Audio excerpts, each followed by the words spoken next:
Bonjour, salut, moi c'est Alexandre de Bièvre. Je suis photographe, réalisateur et directeur artistique. Bienvenue sur mon podcast.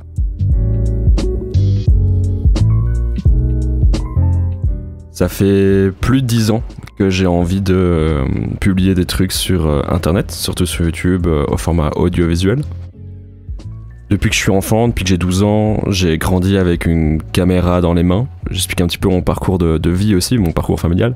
Donc je suis le fils d'une pianiste et d'un père poète au départ. Tous les deux ont eu beaucoup d'envie créative dans leur vie. Tous les deux se destinaient à une vie d'artiste. Mais la vie les a un peu rattrapés et tous les deux sont devenus infirmiers. Du coup, j'ai toujours évolué avec des gens qui avaient une sensibilité artistique, des gens qui avaient beaucoup d'envie de créer, des gens qui avaient cette passion, cette sensibilité, mais toujours avec la peur de se dire « est-ce que je serai assez ?» Et je pense que ce truc-là, justement, ça m'a vachement accompagné. Ça m'a construit aussi. Du coup, de douter, ça permet de remettre beaucoup de choses en question. Mais ça a créé aussi beaucoup de doutes. On s'en doute. Quelques rimes. Aujourd'hui, donc, comme j'ai dit avant, je suis photographe, je suis réalisateur et directeur artistique. Je suis devenu indépendant après 1 an et demi dans une compagnie de sport française bien connue, donc Decathlon, hein, où j'ai apprécié travailler, où on m'a fait confiance, etc. Donc j'étais créateur de contenu, entre guillemets, réalisateur pour eux. C'était très très cool. Mais voilà, nos chemins se sont séparés. Et je suis devenu indépendant. C'est pas quelque chose qui m'a surpris. Pour moi, c'était quelque chose qui était évident. Évidemment, c'était ma volonté.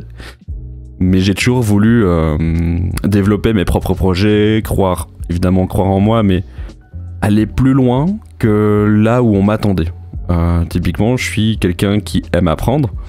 Et si justement on revient à la photographie ou même à la réalisation vidéo, en fait je suis complètement dépendant. Dans mon parcours scolaire, à la base, moi j'ai étudié le cinéma d'animation et le secteur du jeu vidéo. Donc je suis animateur 3D à la base. Mais c'était pas assez ancré dans le réel pour moi, quoi. Donc dès mes 16 ans, j'ai eu une caméra dans mes mains. Ça m'a pas lâché. J'ai commencé directement chez Nikon, donc à l'époque j'ai commencé avec mon boîtier kit, hein, évidemment, le D5200 avec un 1805, donc on parle d'un boîtier au format DX, donc un APS-C, et ça m'a plu beaucoup. Je suis revenu un petit peu du coup à cette passion, et ça m'a un peu rapproché aussi de mon père à l'époque, vu que lui ce qui le faisait vraiment vibrer c'était les mots, donc la poésie, mais également la photographie.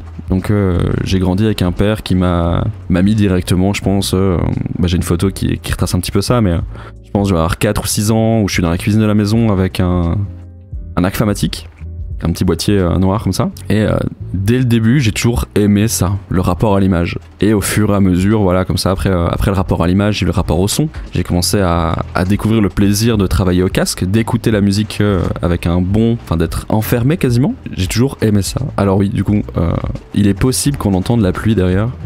Aujourd'hui nous sommes en Belgique, jour de pluie, mais c'est pas grave. Ça faisait trop longtemps que j'avais mis de côté cette envie de faire des podcasts et parler un peu plus de moi, mes projets. Et je crois que ça me fait aussi beaucoup de bien. Donc si toi aussi t'as des trucs comme ça où t'as envie de créer, tu sais pas comment les faire, t'as beau avoir écrit plein de scripts, je t'avoue, ce matin j'avais d'autres choses à faire, mais l'envie de faire pour moi, pour son bien-être, l'envie ce matin était trop importante. Du coup, là il est 8h. Je suis réveillé à 5h, mais je me suis vraiment réveillé à 5h avec cette envie de créer. Donc ce feu intérieur que j'ai depuis que je suis enfant, où je me dis faut que je fasse mieux, ça va être bien et on va montrer au monde de quoi on est capable. Là aujourd'hui j'avais la force, après 10 ans, à me dire ouais, la création de contenu c'est cool, mais t'as pas envie de devenir youtubeur, t'as pas envie de devenir influenceur, etc. Ce qui est complètement vrai. Je suis très heureux de faire mon travail et rester dans l'ombre. Mais j'aime trop ce métier, j'aime trop ces métiers pour pas croire en moi et pour pas les faire. Je crois que, même si au départ, pour être tout à fait honnête, je pense que le fait de faire un podcast et parler de soi, c'est complètement égocentrique. Mais je pense que ça fait du bien. Je suis tout le temps, j'essaye en tout cas, j'essaie toujours d'être là pour les autres, de trouver des solutions, d'apporter un peu un regard extérieur et d'être quelqu'un de bien. Mais voilà, je pense qu'aujourd'hui j'avais besoin de me poser, Ça durera le temps que ça prend. Peut-être que je vais faire un épisode, peut-être que je vais en faire 2, 3, on sait pas. Aujourd'hui, j'ai pas de clients. On va prendre le temps. Sur une petite prop boom bap en plus. Ça fait du bien. Ça fait du bien de croire en soi. Pareil. Laissez le temps.